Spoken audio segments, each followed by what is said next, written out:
अरे नेहा, कसा होता पेपर? खूप छान होता. छान गेला. फायनली एकदा 10वीची एक्झाम संपली. हो ना. हो, पण पुढे काय करायचं हेच कळत नाहीये. हो ना.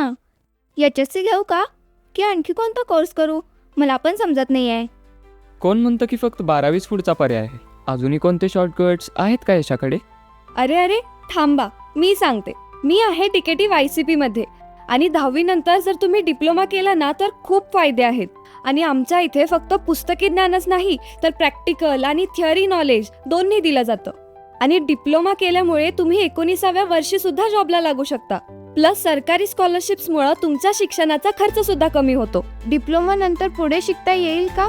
हो येतं ना. थेट दुसऱ्या वर्षाला डिग्री किंवा स्वतःचा व्यवसाय नाहीतर मग सरकारी नोकरीची तयारी सुद्धा करू शकता.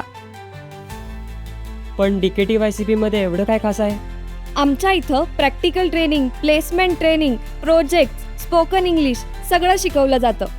आमचं कॉलेज म्हणजे ना डिप्लोमाचं गुगल आहे. गुगल सर्व उत्तरे इथे मिळतात. आता माझं पण ठरलंय, शिकणार तर DKT YCP मध्येच. हो, आमचं पण ठरलंय, शिकणार तर DKT YCP मध्येच. 10वी नंतर डिप्लोमा म्हणजे यशाचा शॉर्टकट नाही, तो तर आहे स्मार्ट स्टार्ट, जिथे शिक्षणाला मिळतो उद्योग जगतात प्रवेश. DKT Yashwantrao Chavan polytechnic. Admissions open. आजच प्रवेश घ्या.